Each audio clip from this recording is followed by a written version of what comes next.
gahuza imiryango mu karere k'ibiyaga bigari imvano muri Afrika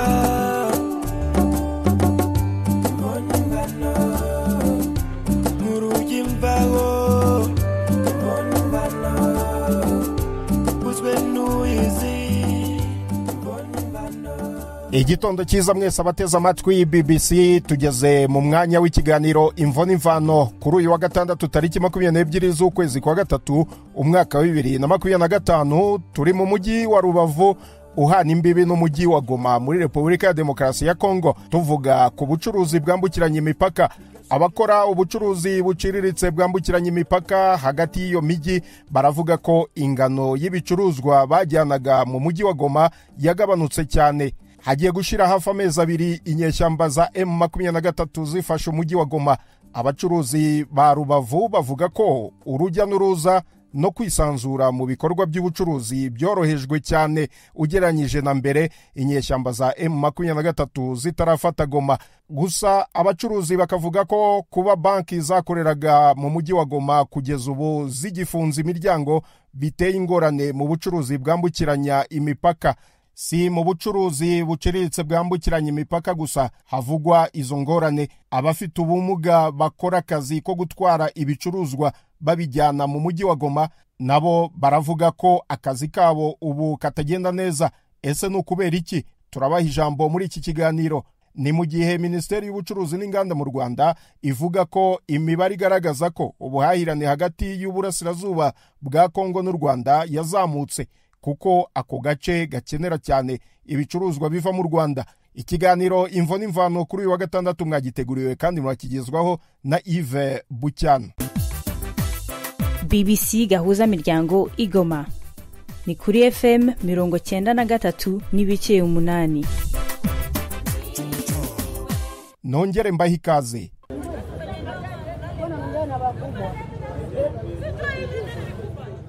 Ndi mw'isoko rinini riri hano ku mupaka wa Petite Barrière, umwe mu mipaka ibiri ihuza umujyi wa Rubavu mu Rwanda n'umujyi wa Goma muri Repubulika ya Demokarasi ya Kongo. Ni isoko rizwi nka Cross Border Market.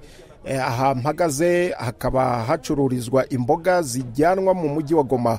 Biragaragarira amaso ko ibicuruzwa ndetse n'abacuruzi atari benshi. Natwaraga amasho yuzuye Daihatsu toni imwe n'igice, ariko ubu M23 hiziye kubera impamvu z'uko amafaranga nta mafaranga ari muri Kongo. Ndi kujyana nk'amasho 50. Umwe mu bacuruzi imboga bazijyana mu mujyi wa Goma muri Repubulika ya Demokarasi ya Kongo. Ibibazo by'abo bacuruzi ba Rubavu ngo nuko igoma nta mafaranga ahari. Ndaganira n'umumama umwe uratwibwira hanyuma utubwira icyo ukora. Nge nitwa Mukabutera Verena, ndi umuturage utuye mu murenge wa Rubavu, akagari ka Buhaza, umudugudu wa Gabiro. Ndi umucuruzi ucuruza imboga z'amashu, nzirangura mu Rwerere nkazizana hano nkazikura Petite nzijyana igoma muri Kongo. Ngewe nda detaya bisanzwe, mba mfite depo nka detaya, nuje akarangura ndamuranguza iyo bibaye ngombwa. Muri Kongo turonza dushime ko kutunyanyasa byari bihari nta bihari. Mbese ibibazo twanyendaga duhuriramo batwaka amafaranga nta fagitire, tugera hango yishura ibi, umuntu ntakaza akakubwira ngo zane ibi yitwaje icyari cyo, ntago bigihari. Ibyo byo turonza dushime ko Abanyarwanda dufite umutekano usesuye, turi kugenda nta kibazo. Abanyarwanda mucururiza muri Kongo nta kibazo dufite. Ikibazo dufite kubijyanye no kugenda no kugaruka tunacururizayo, nta kibazo dufite. Ikibazo dufite kijyanye mukuru ni ukuvuga ngo turi kurangura ibintu hano mu Rwanda bihenze, twabigeza muri Kongo tukabura abakiriya, ariko tukabona imbogamizi nyinshi zihari, aruko nta mabanki ahari. Iyo tuwaje baza kutugurira twavuga ati se ko tubona amavomani itari kugenda neza, tuvuga ko ikibazo bafite aruko nta mabanki ahari, amafaranga yabo menshi bayafunganiye mu mabanki. Ubwo rero ngewe nkaba mbona ni imbogamizi dufite nk'abacuruzi cyangwa se nk'abaturage muri rusange, kuba turi kurangura ibintu bicuruzwa ntibituveho vuba, bimwe bikabora ibindi bigapfira mu madepo, n'abaje kutugura nabo bakaba bafite ikibazo cy'uko batari bona uburyo bahahe kubera ko amabanki afunze. Wenda duhere ku byo urangura ugatwara muri Kongo. Hano ndabona igare ririho amashu.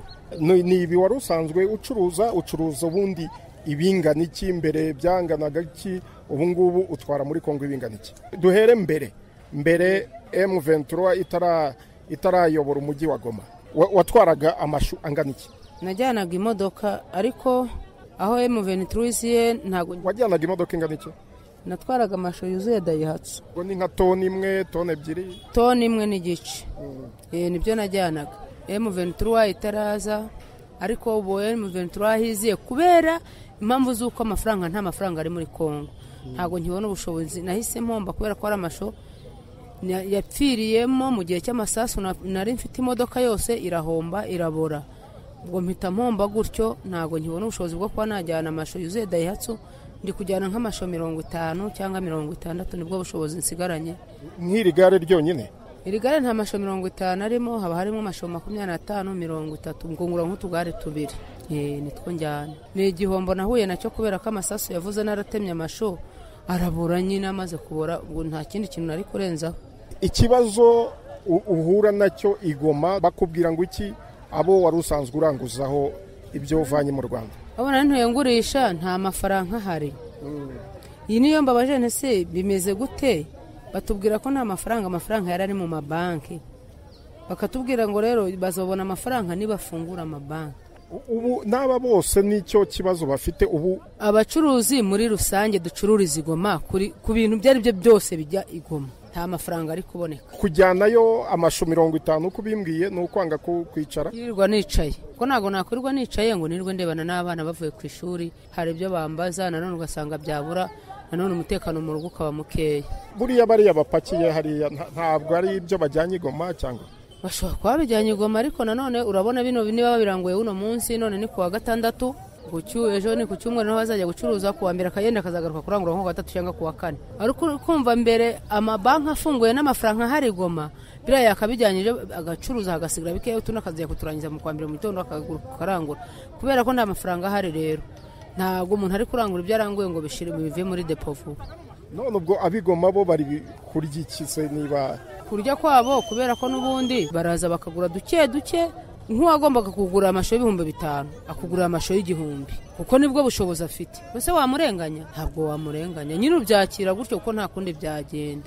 Njyewe icyifuzo mfite nk'umwe mu bacuruzi ducuruza, kandi burya umudamu iyo yakoze ni imbaraga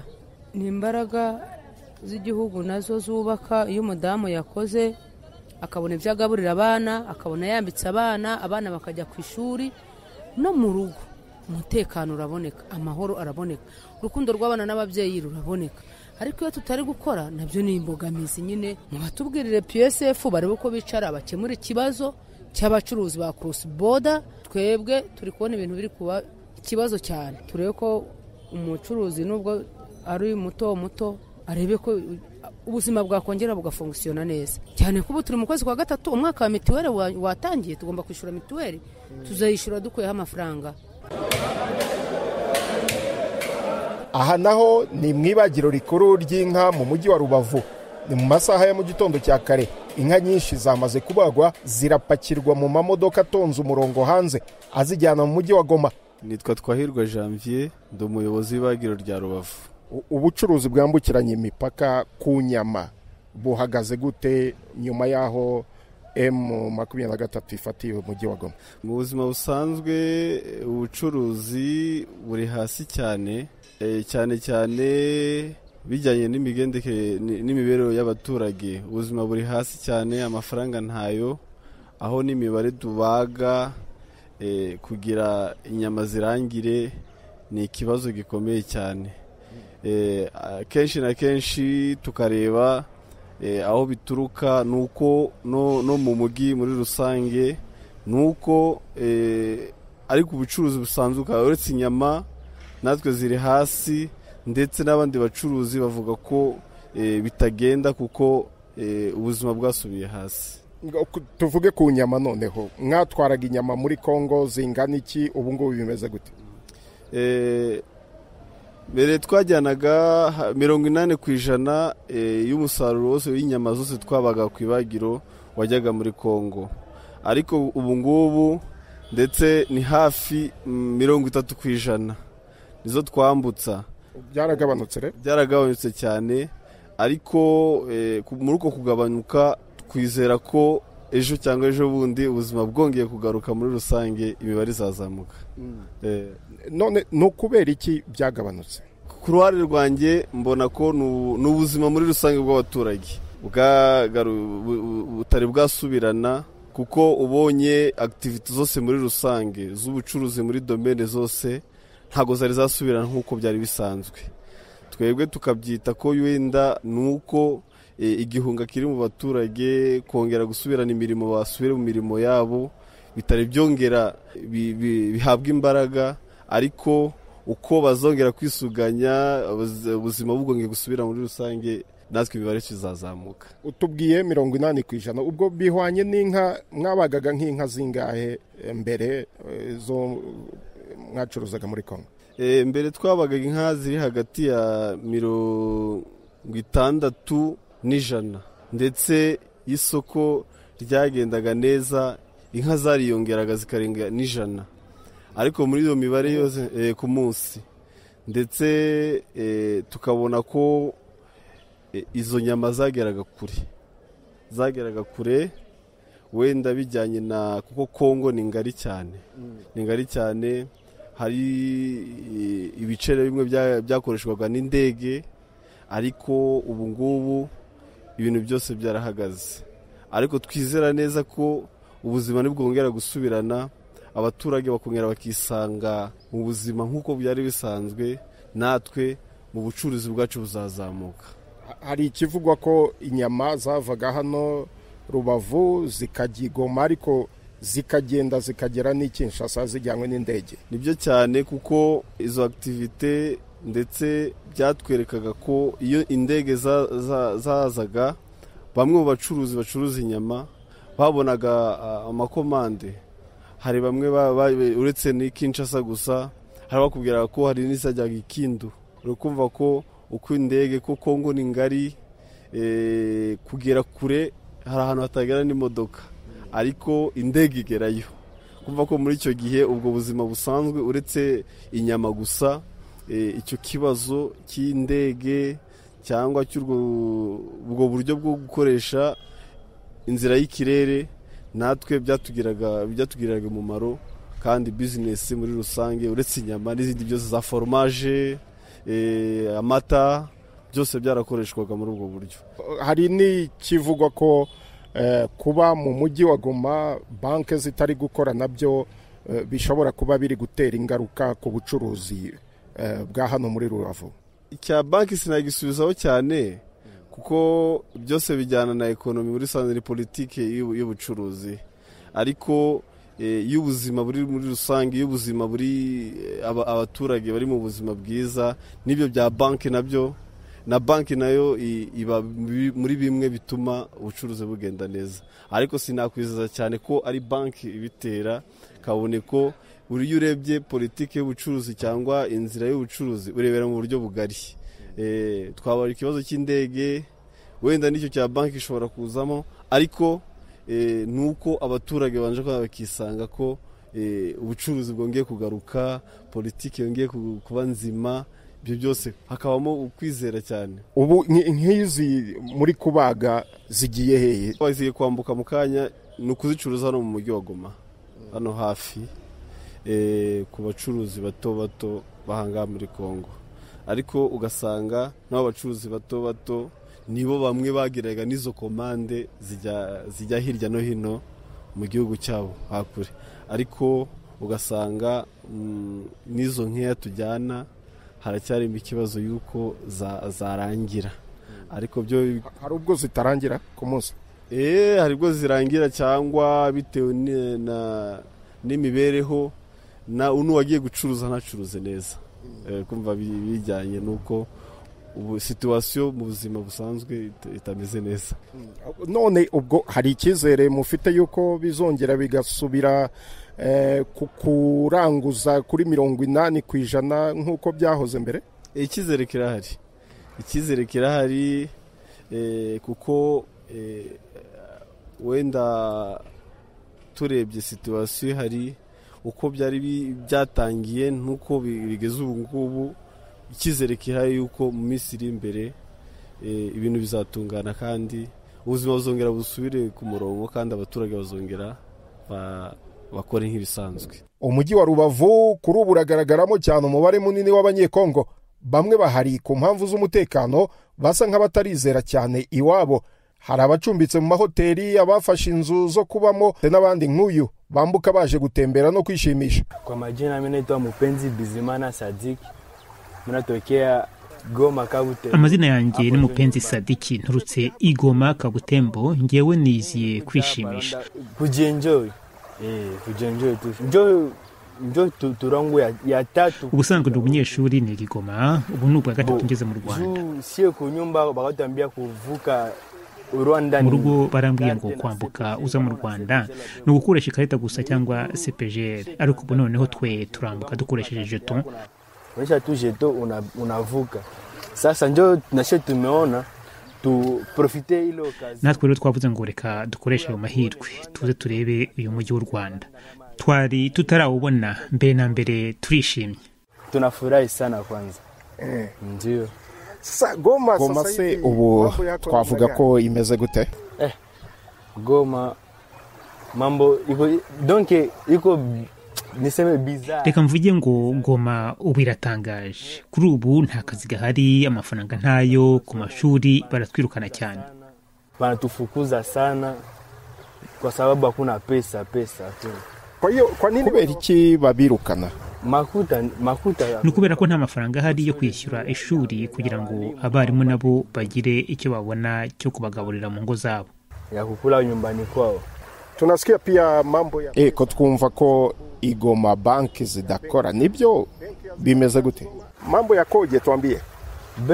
Banki Goma zifungule, banki ntizifungura, nibyo nta mafaranga ahari, banki ntizikora, ndetse n'indege ntizigwa ku kibuga cy'indege cy'Igoma, na avion azishuke katika aeroport wa Goma. Ndio probleme ile. Kwa hiyo mnafanya none se mwebwe mu rugo iwanyu ubusanzwe bakora iki? Boshe ku nyumba si kazi yetu, shi tuko wale tunaoshaga ima bitu abwaka makuni. Twebwe mu rugo ducuruza inkwi, ibiti, imbaho, ariko cyane cyane inkwi zo gucana. Ma décoffrage ku manyumba ya kabambi. Ndio she tunadisha ku nyumba. Security Goma twavuga ko umutekano umeze gute? Security nisabire tu Goma kuna security juvu siku.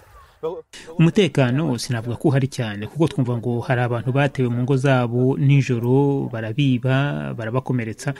Yewe bisa nkaho nijoro nta mutekano uhagije uhari. Security busiku hakuna ngira ngo nukubera ko nta rondo rya gisirikare rihari, hakuna patrouille. Yaba ariyo mpamvu rero mwe muri kwizera hano? Ndio kabisa, juu kwanza Goma nibyo rwose. Mbere na mbere reka mvuge ko muri Goma hari ahantu henshi ho gutemberera, ariko sa Rwanda juu Rwanda wanda gufasi kwa, ariko si kimwe no mu Rwanda, kuko hano hari ahantu henshi hatuje cyane. Kabisa nishafurahi tu kwanza, nishafurahi sana. Sasa niyo mpamvu ugiye gutembera mu bwato? Ndio nata jole jina sika kama tu. Yego rwose, reka mvuge ko hari aho bakunda kumbwira mugombe mpagere. Natarifisha kwanza kama ndio tamtam. BBC gahuza miryango ibukavu ni kuri FM 102 n'ibice bibiri. Sadiki na bagenzi be nari mbasanze ku nkombe z'ikiyaga cya Kivu bagiye gutembera mu bwato. Abakora ubushabitsi bwo gutembereza abantu mu bwato nabo bagize icyo babwira BBC ku bushabitsi bwabo nyuma yaho inyeshyamba za M23 zifatiye umujyi wa Goma, cyane cyane ko kuri ubu abanyekongo ngo ari bo bagize umubare munini wabaza gutembera muri iki kiyaga cya Kivu ku ruhande rw'u Rwanda. Ku Kivu tuganira n'abakora ubushabitsi cyangwa se business, abakora ubucuruzi bwo gutembereza abantu mu bwato. Ni ubushabitsi bukunzwe cyane, kurura abantu benshi.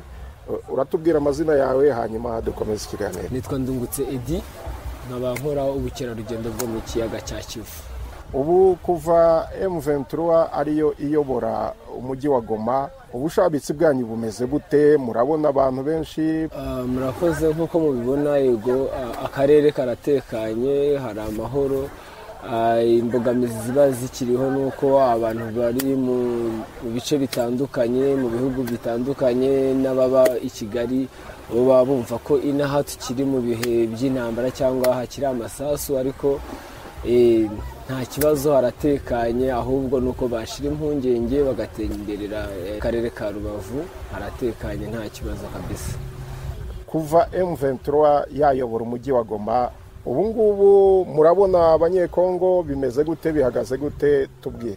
Urebye kuva M23 yayobora Goma cyangwa yafata Goma, ubona abakongomani baraza bakambuka bakaza hano Gisenyi, bagatembera, bakaryoherwa n'umutekano uhari, bakidagadura, amahoro, nta kibazo, dore ko bongerewe n'amasaha yo gutaha cyangwa se y'umupaka. Ubu byari saa 9, hamwe wazaga nka saa 6 ugasubirayo saa 9 udatembereye neza, ariko ubu ngubu bari kwambuka saa 4, ugasanga barabyishimiye, urujya n'uruza rwo nta kibazo rurahari.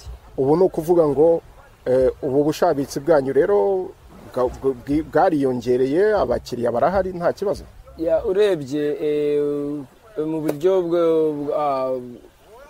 navuga ko amafaranga yo muri Goma aracyari ikibazo, nubwo abakongomani baza gukora ambiance gahoro gahoro biracamwe, ariko namara impungenge n'abari kiri mu mpande zitandukanye bakundaga Rubavu cyangwa batembereraga Rubavu cyane, yuko ari amahoro, nabo bakisanzura bagatembera, nta kibazo, aratekanye. Ariko mu buryo bw'amafaranga abakongomani bumva ko bakivuga ati amabanki yabo aracyafunze, baragerageza tukareba ubuzima burakomeza. Kuba abanyekongo bavuga yuko badafite amafaranga kubera banki zidakora, byo ni imbogamizi cyane. Abenshi nk'abaturage baho hasi cyangwa bakora ubucuruzi buciriritse, uba wumva bagifite imbogamizi yuko amabanki adakora, n'ikibuga cy'indege kikaba kigifunze.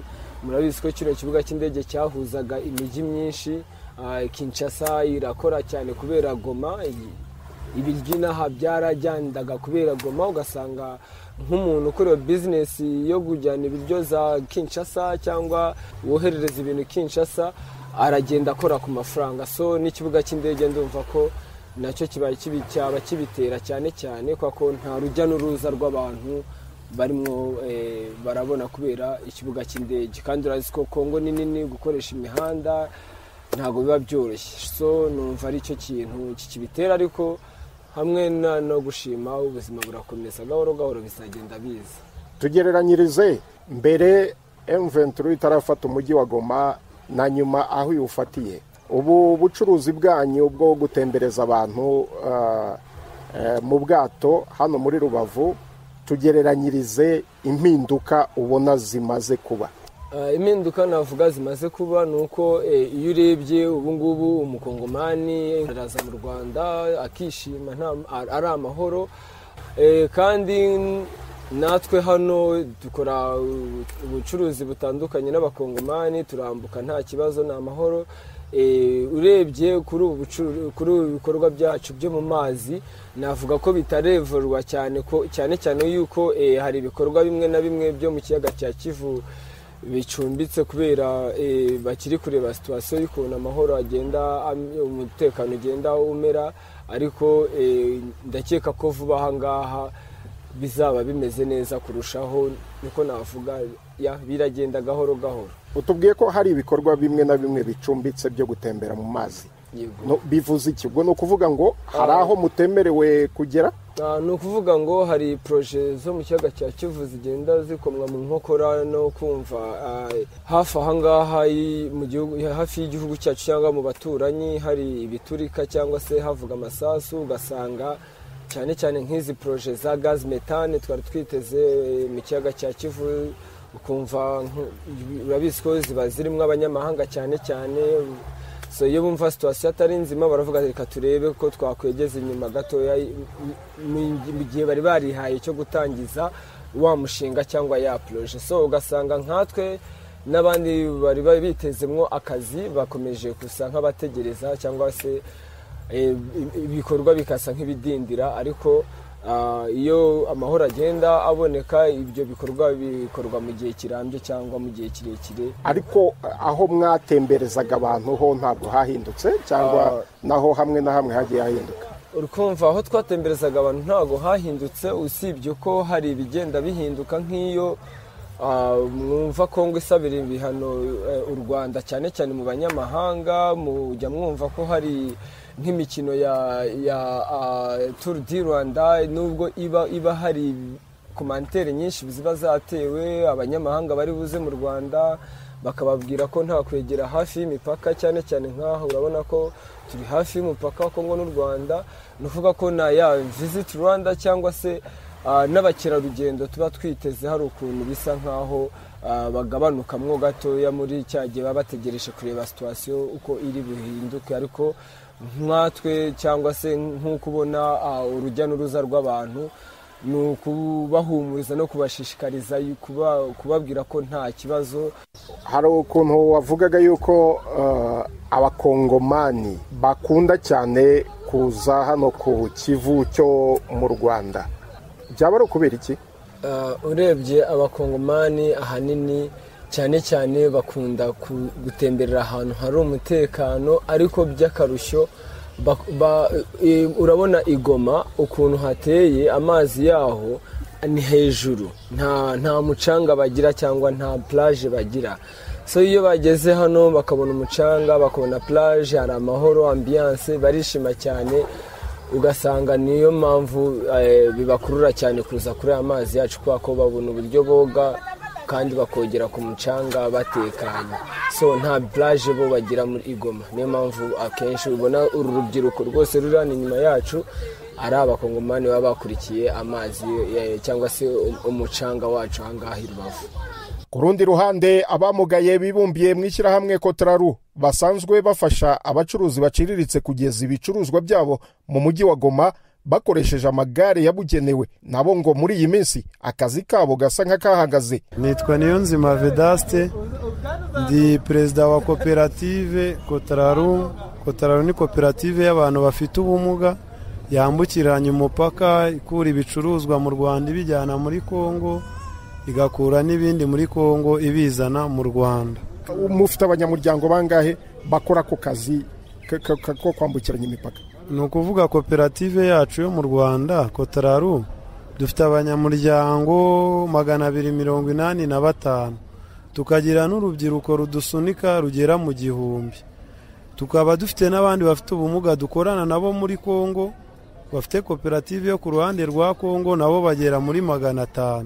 Ubwo ni bagenzi banyu ariko bo b'abanyekongo? B'abanyekongo, ariko dufitanye imikoranire kuko twese duhuje ikibazo kimwe. Ubu akazi karagenda gute nyuma y'ukwezi kurenga abarwanyi ba M23 bayobora umujyi wa Goma? Ubucuruzi bwambukiranya imipaka kuri mwebwe mutwara ibicuruzwa mubivana hano i Rubavu mubijyana mu mujyi wa Goma, ubwo uratugereranyiriza uko mbere byari bimeze na nyuma ubu ngubu M23 iyobora umujyi wa Goma uko bimeze? Mbere byari bimeze nabi cyane, hari trakaseri nyinshi muri Kongo. Bo ku ruhande rw'iwacu mu Rwanda dufite abanyamuryango benshi batari bacyambuka kubera ikibazo cy'umutekano muri Kongo. Hari nabo bashyiriyeho impapuro zo kubafata batari bacyambuka. Muri rusange ubu ngubu bose barambuka nta n'ikibazo kirimo, ibintu byaroroshye. N'imikorere urumva mbere kubera trakaseri ntiyagendaga neza, ariko ubu ngubu trakaseri ese izo trakaseri uvuga ni izihe? Ni ukuvuga trakaseri mvuga hari amabiro menshi yishyuzaga adasobanutse imisoro, wanarenga n'umupaka hakabaho n'umuntu waza akakwaka ibyo bicuruzwa, n'abandi biyita nimba ari abamobile nabo bakakwishyuza ku mpamvu zitumvikana. Izo nizo trakaseri zavuyeho, ubu ngubu ntaziriho.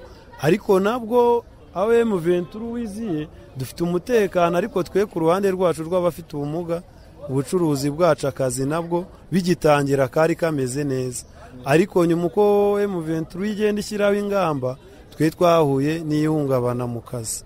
Akazi twakoraga karabuze, abafite ubumuga nta kazi dufite, akazi dufite ni gakeya, akandi kose isoko M23 yarihaye amamodoka, twe nta kazi tukiri kubona gafatika. Ibiganiro bya BBC gahuzamiryango mukunda nk'amakuru, imvo n'imvano, urunana, ikiganiro cy'abagore cyangwa abaza muganga, ubu biraboneka kuri podcast. Jya kuri bbcgahuza.com maze ushake ahari podcast.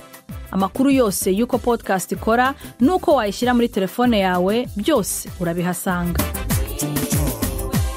Hari ibivugwa ko Igoma nta banke zikora ku buryo wenda nta mafaranga ahari. Ubwo ni muri urwo rwego cyangwa amafaranga yo kuba adahari muri Goma ntayahari kuko banke zitari gukora, ariko twe ntabwo ari muri urwo rwego. Mwe ikibazo nyamukuru ni iki? Twe kibazo nyamukuru urabona nk'aya magare yacu yatwaraga ibintu by'amadiveri, akenshi ibi bintu bituruka mu Rwanda bikorerwa mu nganda zo mu Rwanda, made in Rwanda, n'ibindi bikeya byabaga biturutse hanze. Twarabitwaraga nubwo twabitwaraga mu nzira zigoye, ariko twarabonaga ko kazi ni nako kenshi twakoraga hano ku mupaka. Murabizi mwarabibonaga amagare yabaga apaki ibintu by'amadiveri menshi, ubu ni wako yabona. M23 wahigereyeho twatangiye tubitwara, ariko nyuma baduha amabwiriza ko bitemewe kongera kugenda ku magare, ko ibyo bintu byose bigomba kugenda mu mamodoka, ko twe cyo tugomba kuzajya dutwara ari ibintu bikiva mu murima ako kanya, nk'aya mashu, izi mboga, imbuto, ibirayi. Nibyo ngibyo, ibirayi byo nta nubwo bicyambuka ngo bijye muri Kongo. Ubwo iyo kazi dusigaranye hano ku mupaka, kubera iki bitambuka? Ni ku ruhande rw'u Rwanda ntago bemera ko ibirayi byeze mu Rwanda bijya muri Kongo. Ni ukuvuga akazi dusigaranye hano. Na mbere se ntago byajyagayo? Na mbere ho ntago byo byambukaga ibirayi. Kuvuga twasigaranye amashu, ibitunguru, imbuto, ni ibintu biraho kandi nabyo bitaduhereza akazi gahagije nk'uko twabonaga akazi tugitwara ibintu bikorerwa mu Rwanda byose babitwemerera. None ubwo no kuvuga ngo ikibazo kiri hehe? Nuko ibyo bicuruzwa bitemewe muri Kongo cyangwa? Kwemerwa muri Kongo biremewe. Ikibazo ntago kiri mu ruhande rw'u Rwanda, ikibazo kiri ku ruhande rwa Kongo. Nibo batubwiye ko tutemerewe kubitwara. Twanabashije kugirana ikiganiro nabo. Mwaganiriye nabo? Twaganiriye nabo, umuyobozi ukuriye hano Petite Barriere na Grande. Bwa mbere yarabihagaritse, tubwira inzego z'umupaka z'u Rwanda zigerageza kubavugisha zibabwira ko ariko kazi kari kadutunze, badutumaho dukorana n'abinama. Ndumva twarakoranye n'abinama ku wa 4 washize, w'icyumweru cyashize. Icyo bababwiye ni iki? Icyo batubwiye ko ibyo bintu tutagomba kubitwara ku magare nyine, ariko gusa ku magare ko bigomba kugenda mu modoka. Twe ko ibyo tugomba gutwara ari ayo mashu n'inani. Rero byatugizeho ingaruka, urumva twe dukorera abantu, abacuruzi baciriritse ba pato ndogo, nibo dutwarira imizigo. Urumva babaye burije kuko nabo bazajya bakorana n'abantu babasha kugura imodoka yuzuye, kandi twe tugukorana n'abantu bagura utuntu dukeya tukatumwambukiriza. Ku ruhande rwacu byaratubangamiye, ariko no kuri wa mucuruzi twatwariraga mutoya, urumva ingaruka nawe zamugezeho, kuko ntafite ubushobozi bwo kugura ngo yuzuze imodoka imutwarire. Ubwo nawe aroburije kuzagura n'umukire uzabasha gupakiza ikamyo mu Rwanda akayigeza muri Kongo. Ubu hari abantu babikora ibyo ngibyo? Hari abantu babikora, urumva ubu nabo barahagaze barindira kugurira umuntu ufite ubushobozi waguze mu Rwanda agapakiza imodoka akambuka. Twanagerageje no kubasaba yuko nimba ari n'icyo kibazo yenda bagaragaza cy'imisoro n'imyishyurize ku bafite ubumuga hano Petite ko habamo akajagari. Twabasabye yuko banduha n'urugero ko hano bishyura makeya, ariko iyo biciye mu modoka kuri Grande Barriere bishyura menshi. Tubasaba yuko badufasha natwe ko tutanze kwishyura imisoro, badushyire ku giciro nk'icyabo kuri Grande Barriere, ariko natwe twibone mu kazi, na wa mucuruzi muto yatwayekeraga nawe yibone mu kazi. Twabwira ko tutanga kuriha, natwe twakwishyura nk'abandi, ariko tukabona akazi, ntitugira akazi kamwe duhezwamo akandi tugire. Batubwira ko bidashoboka, mu gihe bikimeze gutya tugomba gukora nk'ubwo buryo. ubu na bagenzi banyu bo muri Goma nabo batwariraga imizigo ku magare, abacuruzi bato bato, ubu nabo ntabwo bafite akazi? Ubu nabo nta kazi bafite, ni ukuvuga akazi turi guhanganiraho, turi guhuriraho twese ni kano ubona, kandi nawe urabyirebera n'amaso yawe, nta kazi kari hano gafatika wavuga ngo kahaza abafite ubumuga bakorera hano, n'uru rubyiruko dusunikisha rurenga 1,500. None ubu muraza kubyifata mu mute, muragura amamodoka, biragenda gute? Tumva amamodoka y'ubushobozi buracyari bukeya, ntabwo twavuga ngo turagura amamodoka nta bushobozi. Turindiriye yuko leta yacu ku ruhande rw'u Rwanda, kuko twayimenyesheje ikibazo twahuye nacyo, ko yenda hari uburyo yazaganira nabo bakareba ko batworohereza natwe tukabasha kwibona mu kazi nk'abandi, hatabayeho ikintu nk'iki kimeze nka monopole, kuvuga ngo imodoka nizo zizatwara ibi bintu zonyine, aba bandi baciriritse bo ntabwo bazabitwara. Turindiriye ko igihugu ari cyo cyazabikoraho. None ubu abayobozi bashya ba M23 bababwira ko ari ikibazo cy'umutekano, bababwira ko ari ikibazo cy'isuku, cyo guca akajagari se, bababwiye iki mu by'ukuri? Twe badusobanuriye yuko iyo ibintu biciye ku mamodoka aribwo babasha kubyishyuza neza. Banaduha n'urugero rw'ibiciro uburyo bitandukanye mu misoreshereze. Nabyo murabasaba muti iyi misoro twayishyura ariko dukoresheje amagare? Twarabibasabye, turababwira natwe iyo misoro twayishyura, ariko natwe tukibona mu kazi, tukajya ku isoko tugakompeta. Umucuruzi yagura yashaka gupakira imodoka, twe ntitubyanze akayipakira, ariko yakumva ubushobozi bwiwe bugarukira ku gare akaripakiza, tukaza muri duwane natwe tugasora nk'abandi. Tugarutse inyuma, ibi byo mutwara amashu, imboga, imbuto, byo kwishyurwa murishyurwa ko twahereye aho uko muri Goma hari ikibazo gikomeye cy'amafaranga? Kwishyurwa turishyurwa, ni ukuvuga abo dutwariye murumvikana, akaguha umuzigo wiwe ukawupakira ukawambukana muri duwane, wawugeza muri duwane ya Kongo bakakwishyuza, bakaguhereza gitansi, ukabijyana ukabigeza ku isoko aho bigomba kugera, bakakwishyura ugataha. Byabagizeho izihe ngaruka ku banyamuryango banyu? Ni ukuvuga ingaruka za mbere byatugizeho abafite ubumuga, urabona nka koperative yacu abenshi bafite ubumuga bayikoreramo ni abantu baba baragiye bava ku mihanda gusabiriza. Hari n'abo leta ikura ku muhanda ikabatuzanira, ikanadutera n'inkunga ikabagurira amagare kugira babashe kuva mu mihanda gusabiriza. Urumva mw'iyi minsi tutari gukora, batari kubona akazi gahagije, bamwe bari kugenda basubira mu mihanda, kuko ntago yaza ku mupaka iminsi 3 atahari gusubiraho nta kintu abonye, n'ubundi aba oburije gusubira muri bya bindi yararimo. Cyane nk'uru rubyiruko rwo rudusunika, dufite abasore benshi bari birara, bamwe bavuye Iwawa batari bafite imikorere, bagiye baduhereza bakora kwa aya magare. Urumva uko bamara iminsi batabona akazi, batari gukora, ubukene bubasunikira muri za ngeso mbi baba baravuyemo. Izo nizo ngaruka za mbere. Ikindi miryango yacu, urumva niba ku ruhande rw'abafite ubumuga bo mu Rwanda nabo muri Kongo tugera nko kuri 800, dukoresha n'abadusunika barenga 500, abo bose bafite, abenshi bafite ingo, bafite imiryango bahahira yari itunzwe n'aka kazi. Urumva ubwo akazi kabaye gakeya, urumva n'imibereho y'izo ngo zose n'izo sharije bafite z'abantu babadepandaho mwaka kazi, urumva imibereho yabo nabo iri kugenda iba mibi. Dusoza, murakomeza mugirane ibiganiro nabo ku ruhande rwa Kongo, cyangwa se muricarana wenda na leta y'u Rwanda, ababishinzwe, PSF, impande zitandukanye, kugira ngo ijwi ryanyu ryumvikane? Wenda murateganya iki? Ni ukuvuga icyo duteganya, n'ubundi twarabitangiye, twabigejeje ku nzego z'ubuyobozi, turindiriye ko zikomeza kutukorera ubuvugizi, tukareba ko twagaruka mu kazi, kugira natwe imibereho yacu n'imikorere yacu ibashe kugaruka mu buryo natwe twibone ku isoko turi muri kompetisiyo nk'abandi, nta kuvuga ngo hari ibyo duhejwemo cyangwa se mwemerewe ibi cyangwa se ibi nimubyemerewe. Tujye ku isoko, umucuruzi we acagura uwo ahereza akazi nawe bijyanye n'amikoro yiwe, cyane yuko nkatwe imirimo dukora ibitunze abantu benshi.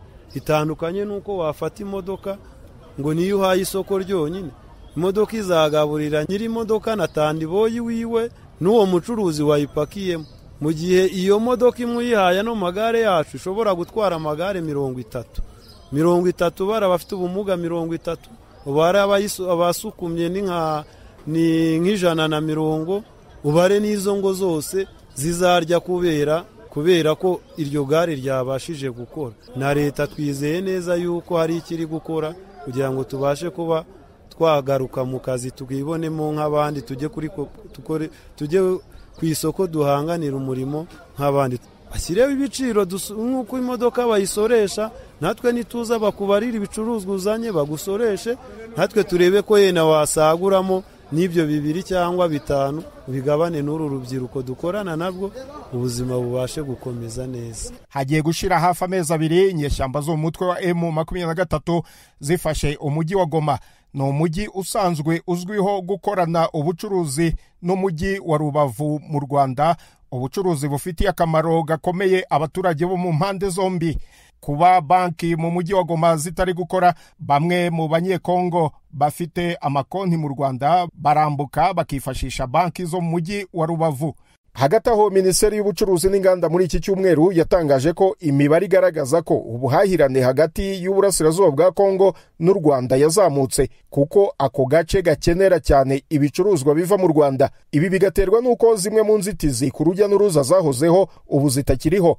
Muri zo hari nko kuba amasaha yo gufungura imipaka yariyongereye, ndetse zimwe mu mpapuro zo kwinjira muri Kongo cyane zizwi nka permis de séjour zikavanwaho. Iyi minisiteri ariko ntirashyira ahagaragara iyo mibare. Ikigaragarira amaso ni uko urujya n'uruza ku mipaka yombi ari uwa Petite Barrière cyangwa se uwa Grande Barrière hano mu karere ka Rubavu rwikubye nka 2 ugeranyije uko byari bimeze mbere. Birashoboka ko hariho n'imibare yo ku mipaka yindi ihuza u Rwanda na Repubulika ya Demokarasi ya Kongo, cyane cyane imipaka yo mu karere ka Rusizi ihuza umujyi wa Rusizi n'umujyi wa Bukavu mu ntara ya Kivu y'Amajyepfo. Ubu nayo amasaha yo gufunga imipaka yariyongereye, ndetse n'izindi zagaragaraga nk'inzitizi naho zigakurwaho.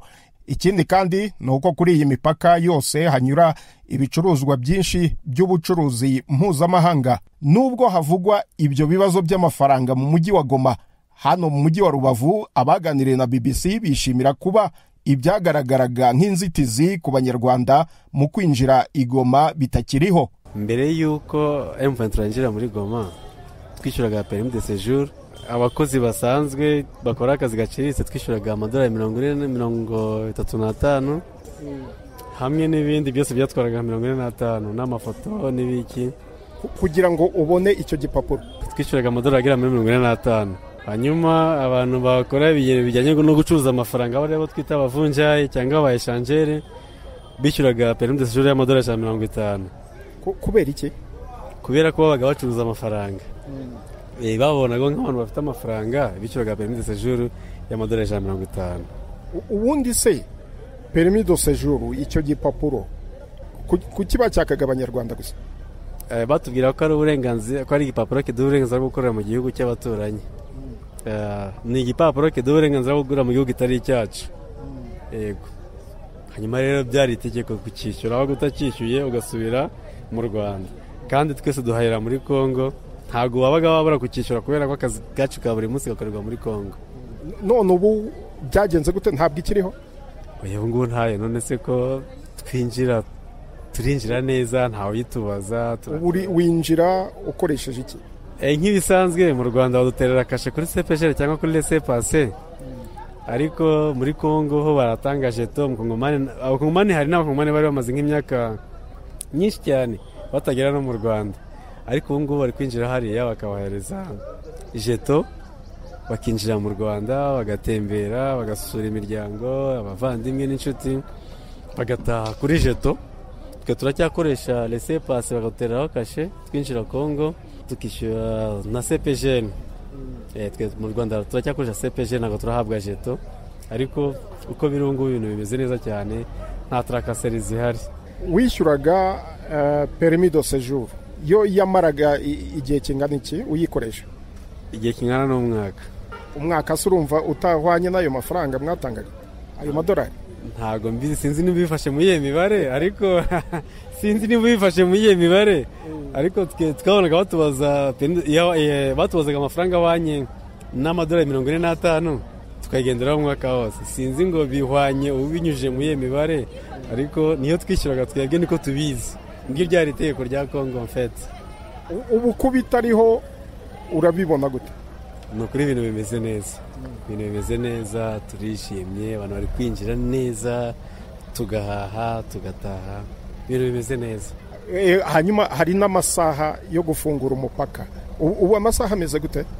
Amasaha ku mupaka mutoya turi gutaha saa 12 z'umugoroba. Bari gufunga umupaka saa 12 z'umugoroba ku mupaka mutoya wa Petite Barrière. Yego. Naho umupaka munini wa La Corniche bari gufunga saa 4 z'ijoro. Bafunguye ryari ubwo? Bafunguye saa 12 za mu gitondo. Bifite iyihe nyungu ubwo ngubwo? Inyungu nuko turimo gukora akazi tutikandagiraho, tukaba tuzi ko isaha turi butahe. N'umukongomani wasuye mugenzi we mu Rwanda nawe bakaganira bisanzuye bakirekura kugeza igihe arumvira ashaka gutaha, nyine agendeye ku masaha ateganyijwe. Ku ibigendanye n'umutekano aho mukorera muri Goma byo bimeze gute? Umutekano umeze neza cyane, nta kibazo. Fere turumva permis de séjour amadolari 45 ntabwo ari buri safa kuyigondera. Urabona hano mu Rwanda tugira ibintu byitwa amashyirahamwe cyangwa ibimina kugira ngo umuntu ayibone. Hari abajyaga mu ishyirahamwe cyangwa mu kimina akajya gufatamo inguzanyo kugira ngo ayishyure, ariko ubu ngubu ni free, turagenda nta kibazo. Ariko Igoma ngo hari ikibazo cy'uko nta mafaranga ahari, wowe urahakora gute hatari amafaranga? Urishyurwa gute kandi nta mafaranga ngo ahari? Amafaranga yo kuba adahari, urabona banki ntabwo ziri gukora, ariko abakwishyura nimba bari bayafite mu mazu. Urabona muri systeme Kongo bafite, hari ukuntu bajya gusanga muri Kongo ugasanga hari n'umuntu ufite amadolari menshi cyane ayarunze mu nzu atajya kuri banki. Ariko ubu ngubu barimo genda bayasohora, bari bafite imishinga bakayikomeza bakiyubakira. Twibaza ko wenda ari amafaranga bari gukoresha, ntabwo tubizi, ariko banki zo ntabwo ziri gukora mu bigaragara. Twibaza ko ari amafaranga turimo guhembwa, hari abantu bari bayafite bayabitse bari komeza imishinga yabo aho bari bayigejeje bashaka kwisubukura. Yenda amafaranga nabashirana ibintu bitari byagenda neza bazayihagarika, ariko turukora tugahembwa nta kibazo. Mama, wari wambwiye ku by'ubucuruzi butari kugenda neza, hanyuma ku byerekeranye no kwambuka mujya muri Kongo ubu bimeze gute? Mbere byari bimeze gute? Ubu bimeze neza mana, bimeze neza pe. Permis de séjour yari turembeje, wabaga utarayishyura bakaguhehibikana, bakakunyanyasa, mbese bakagukoza ibyo bashaka. Ariko ubu ngubu aho permis de séjour iviriyeho dusigaye tugenda nta kibazo. Wambukira kuki? Nge mfite laissez-passer, nambuka nteje ibyangombwa laissez-passer nkagenda nta kibazo. Ntawe ukinsaba imisoro idafite amafagitire uko yiboneye. Amadeni yari yaratwishe kubera gufata amadeni mu bimina tugira ngo dutange permis de séjour.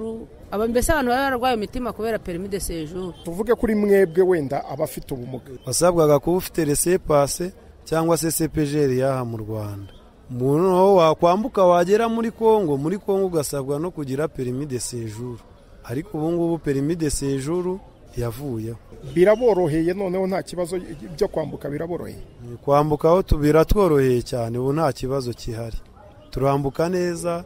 Permis de séjour niyo yatugoraga, ubu ntawe bayibaza, urabasha gufa ufite icyangombwa cyawe bakaguterera ukabasha kuba wagera aho ushaka hose hano muri Goma kandi ufite umutekano nta kibazo. Nabibutsaga ko iki kiganiro cy'imvo n'imvano mu gikurikira kuri FM Igoma ni Bukavu muri Repubulika ya Demokarasi ya Kongo, kuri Kisoro FM muri Uganda, kuri Facebook ya BBC Gahuza no kuri internet kuri bbcgahuza.com. hari igitekerezo waba ufite kuri iki kiganiro? Twandikire kuri info@bbc.co.uk.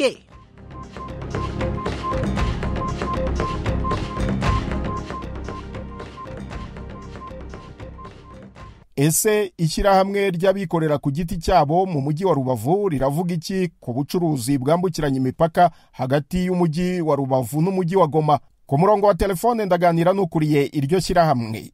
Ikaze mu kiganiro cyacu, twagira ngo mutangire mwibwira abateze amatwi BBC ikiganiro Imvo n'Imvano. Nitwa Mabete, niyo nsaba Dieudonné, ndi umuyobozi w'urugaga rw'abikorera mu karere ka Rubavu. Twashakaga kubaza uburyo ibikorwa by'abikorera, ubucuruzi bwambukiranya imipaka hagati y'umujyi wa Rubavu ukunze gucuruzanya n'umujyi wa Goma, uko bihagaze ubu ngubu nyuma yaho umutwe wa M23 ufatiye umujyi wa Goma. Ubu ngubu navuga ko birimo kugenda neza, ubucuruzi burimo kugenda neza, n'ubwo atari cyane, ariko icy'ingenzi navuga n'umutekano uhagaragara uharangwa. Burya iyo hari umutekano muke abikorera barabimenya, kandi bakaba ba mbere burya kubihomberamo. Ubu ngubu rero Goma hari umutekano, icyo ni icya mbere. Ikindi ni amasaha yariyongereye. mu gihe umupaka wafungurwaga saa 2 ugafungwa saa 9, ubu ngubu umupaka ufungura mu gitondo kare saa 12 uba ufunguye ukageza saa 4 za nijoro. Ndetse n'imigenderanire ari n'ubuhahirane nabwo bwariyongereye. Ku kigendanye n'imigenderanire twavuga yuko ubu abanyekongo bashobora kuba bambuka ari benshi. Bambuka ari benshi cyane. Barambuka bagasubira iwabo hafi mu masaha 4 zibura iminota. Umva rero ko ari bugufi za nijoro, nikigaragaza ko bishimye. None wavugaga ngo harimo ibitaragenda neza, ubwo twavuga yuko abacuruzi bo mu Rwanda bajyana ibicuruzwa muri Kongo, ni nk'iki wavuga wenda kitaragenda neza ukurikije uko bakubwira abo mukorana? Si n'abanyarwanda bonyine gusa, ko hari n'abandi bava mu bindi bihugu nabo bahacururiza. Gusa ikigaragara nuko kuva Goma yafatwa na M23 banki zarafunze. Kuba rero zarafunze biratuma nyine amafaranga adatembera mu bacuruzi ndetse no mu baturage. Ibyo rero biradindiza nyine ubucuruzi. Urebye mbese ni nacyo kibazo gikomeye. Ikindi nacyo nuko n'ubundi imihahiranire yahabaga kuva Goma bijya hirya no hino, ibicuruzwa bijya hirya no hino, ntibijyayo bitewe nuko n'ubundi ikibuga cy'indege kugeza ubu ntikiratangira gukoreshwa, kuko mwabyumvise cyarangirijwe, kirasabwa no kubanza gusana, niko tubyumva. Ibyo rero nabyo bituma ibicuruzwa bitagenda ari byinshi. Hari abacuruzi batubwiye ko bishimiye ko hari n'impapuro basabwaga n'uruhande rwa Kongo zisa naho zitagifite agaciro cyangwa zitagikora. Ibyo nibyo rwose, kuko ubu ngubu barambukira ku gapapuro gato, paka ufite indangamuntu cyangwa bayita carte d'enrôlement, ko kugeza ubu nta ndangamuntu baratanga. Ariko urupapuro rw'itora iyo rufite uri umukongomani rwaho ngaho muri Goma rukwemerera kwambuka, mu gihe bishuzwaga amadolari kuri laissez-passer. Ubundi rero bambuka ari uko bafite jeto, uyifite ahabwa jeto akambuka nta kibazo. Ku bacuruzi b'abanyarwanda basabwaga icyitwa visa de séjour, manza nacyo ngo cyaravuyeho. Ubwo bifite inyungu ku bacuruzi bacuruza ubucuruzi bwambuka imipaka. Iyo permis de séjour nayo yavuyeho rwose, ku buryo navuga ko bisanzuye, kandi tukizera ko n'ubundi n'ubushobozi buzagenda buboneka. Urumva nawe kuva inyuma y'intambara ntabwo biba byoroshye, bikunda kugenda n'ibiribwa n'ibinyobwa, ariko turizera ko n'ibindi nabyo bizagenda mu minsi iri imbere. Umutekano uhari nukomeza. hari abo twaganiriye bafite ubumuga bakoresha aya magare yabo yabugenewe bambutsa ibicuruzwa by'abacuruzi, batubwira ko hari ikibazo bahuye nacyo cy'uko batakyemererwa gutwara ibyo mu nganda, kandi ari byo byasaga nk'ibibatunze ubuzima bwabo busanzwe bwa buri munsi. Ari abo mu Rwanda, ari abo muri Kongo, bose ntabwo babyemerewe, bemerewe gutwara ibintu byoroshye, imboga, imbuto, ibyo gusa. Icyo kibazo baba barakibagejejeho nk'urugaga rw'abikorera ku giti cyabo, niba barakibagejejeho mu gifitiye ikihe gisubizo? Kugeza ubu nta kibazo batugejejeho, ariko yenda navuga ko impamvu zumvikana, impamvu zimwe nkeka, nubwo batakitugejejeho, ariko impamvu nkeka ni uko mbere imodoka zabanzaga gusiga ibicuruzwa mu Rwanda bikambuka buhoro buhoro bitewe kuri ayo magare, bitewe n'ibibazo bahuraga nabyo mu mupaka. Ubu ngubu rero ibyo bibazo mu gihe bidahari, ni ukuvuga ko imodoka nta mpamvu yo gupakurura mu mizigo yayo mu Rwanda, ko bihita byambuka bigenda. Ndakeka iyo ko ariyo mpamvu ya mbere. Ubu kuba rero bakoresha ibyera muri Rubavu aho ngaho, imyaka, imboga n'ibindi, nuko ari ibintu biba byaturutse n'ubundi aho ngaho mu karere. Ibyo rero byaturutse mu karere n'ubundi, urumva ko bo ntabwo biba byaje ari transit, bya bindi byambukira bivuye hirya no hino no mu bindi bihugu. Ibyo rero by'aho ngaho mu karere ka Rubavu kuba bigenda ku magare, nabyo ndumva ari ibintu byumvikana, ariko icyo kibazo sindakigezweho kugira ngo tukinjiremo. Nguko njye mbibona. Ubutumwa dufite dutanga ni ukugira ngo abantu dukore abaturage twubahana, abacuruzi twubahana, kandi ari abaturuka Kongo, ari abaturuka mu Rwanda. Ni umwanya rero wo gukora kugira ngo igihe twatakaje dutinya, twamburwa, imibanire itameze neza, ni umwanya wo kugira ngo dukore, cyane ko abikorera bakora neza ariko umutekano uhari. Murakoze cyane Yves, namwe nanjye ndabashimiye. Arakoze cyane Bwana Mabete Niyonsaba Dieudonné, ukuriye ishyirahamwe ry'abikorera ku giti cyabo mu mujyi wa Rubavu, ari nawe ushoje ikiganiro cyacu. Ndashimira kandi n'abandi bemeye kuganira na BBC, namwe abaduteze amatwi. Jye nitwa Yves Bucyana, ndabifuriza gukomeza kugira weekend nziza.